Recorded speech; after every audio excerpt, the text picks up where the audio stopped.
अस्सलाम वालेकुम जी, ज़ेडर से एक दफ़ा फिर डॉक्टर ज़रताश बुखारी आपके साथ। और आज हम बनाने लगे हैं मिल्क शेक। अब आप लोग हैरान होंगे कि मिल्क शेक में इस पैन का क्या काम है और चूल्हे का क्या काम है। चूल्हे पे पका के बनाएंगी? नहीं, सबसे पहले जो है हम एक बेस बनाएंगे मिल्क शेक की, ठीक है। जो आमतौर पे कमर्शियली अवेलेबल मिल्क शेक्स होते हैं उनमें यही वाली बेस जो है वो यूज़ होती है, ठीक है। तो पहले मैं आपको बेस बनाना सिखाती हूँ और उसके बाद हम मिल्क शेक के मेन प्रोसीजर की तरफ जो है वो जाएंगे। अच्छा, मेरे पास जो है ये दूध है, फुल फैट मिल्क है, ठीक है। ये मेरे पास है अराउंड कोई 400 ml, ठीक है। इसमें से 200 ml मैं तकरीबन लूँगी, ठीक है।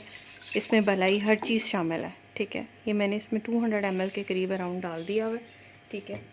और इसमें मैं ऐड करूँगी, ये चीनी है मेरे पास, ठीक है। मैं आपको करीब से भी दिखा दूँ, ये चीनी है अराउंड हाफ़ कप, ठीक है। तो हाफ़ कप चली जाएगी इसमें चीनी, ठीक है। अब इसको आराम आराम से हमने हल करके इसकी बेस बनानी है, ठीक है। चीनी हल होती है तो मैं आपको बताती हूँ हमने क्या जी। चीनी जो है वो डिज़ोल्व होना शुरू हो गई भी है। ये मेरे पास कॉर्नफ्लोर है 2 टेबलस्पून। इसको मैं पानी डाल के एक स्लरी बनाऊँगी, ठीक है। चैनल को लाइक करना, शेयर करना, सब्सक्राइब करना बिल्कुल मत भूलिएगा और बेल आइकॉन को प्रेस कर लीजिएगा ताकि मेरी हर नई आने वाली वीडियो आप तक पहुँचती रहे। लें जी जनाब, दूध हमारा जो है वो उबल के बिल्कुल रेडी हो चुका हुआ है, चीनी हल हो चुकी हुई है।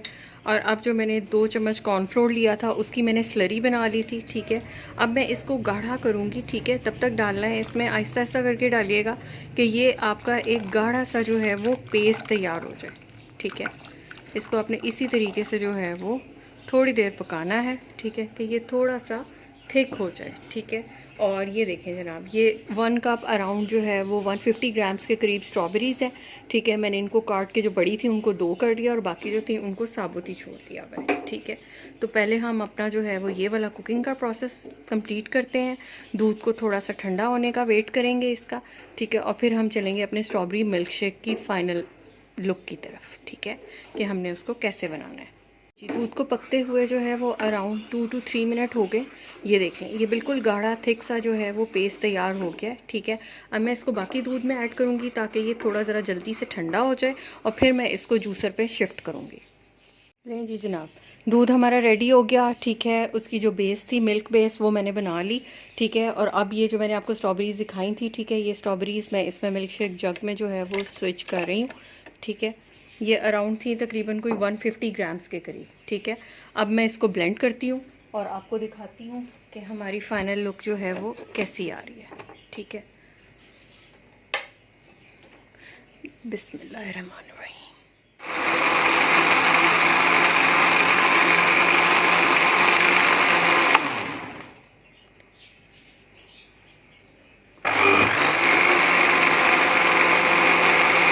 इसको 1 से 2 मिनट लगेंगे, ठीक है।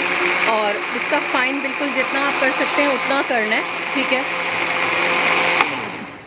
लें जी जनाब, कैमरे से मैं आपको करीब करके दिखा दूं कि हमारा मिल्क शेक इंतहाई खूबसूरत सा रेडी है। मैं इनको ग्लासों में डिश आउट करती हूँ, फिर आपको दिखाती हूँ क्या करेंगे। लें जी जनाब, हमारा जो है वो स्ट्रॉबेरी मिल्क शेक वो रेडी हो चुका हुआ है, ठीक है। अब आप चाहें तो इसके ऊपर ये एक अदद कैडबरी का टुकड़ा, आप ऑप्शनल है, रखना चाहें तो आप रख सकते हैं, ठीक है। और इसी तरह जो है चॉकलेट शेक आपका साथ ही जो है वो रेडी हो जाएगा। लें जी जनाब, खूबसूरत सा चॉकलेट शेक हमारा रेडी है, ठीक है। मैं आपको करीब से भी उठा के इसकी जो है वो लुक चेक करा देती हूँ कि ये देखें, ठीक है। बहुत ही रिफ़्रेशिंग, बहुत ही अमेजिंग और इंतहाई थिक, ठीक है। ये आपका स्ट्रॉबेरी मिल्क शेक जो है वो तैयार है। ख़ुद बनाएं, रमज़ान में, इफ्तारी में, सहरी में जो लोग प्रोटीन्स और ये वो ऐड करना चाहते हैं वो इसमें एलमंड्स ऐड कर सकते हैं, ठीक है। अखरोट का पाउडर ऐड कर सकते हैं, वो आपकी अपनी ऑप्शंस पे है। क्रीम चाहें तो आप ऐड कर सकते हैं, लेकिन कुछ लोगों के फाइनेंशियल इश्यूज़ होते हैं तो वो नहीं ऐड कर सकते। तो जिस तरह मैंने आपको बेस बनाई है, अगर आप उससे भी बनाते हैं तो आपका इतना ही थिक जो है वो मिल्क शेक बनेगा। किसी नई रेसिपी के साथ दोबारा हाजिर होंगे, तब तक के लिए दुआओं में याद रखिएगा। अपना बहुत ख्याल रखिए और अपने रिस्क में से दूसरों का हिस्सा ज़रूर निकालते रहिए। अल्लाह हाफ़िज़।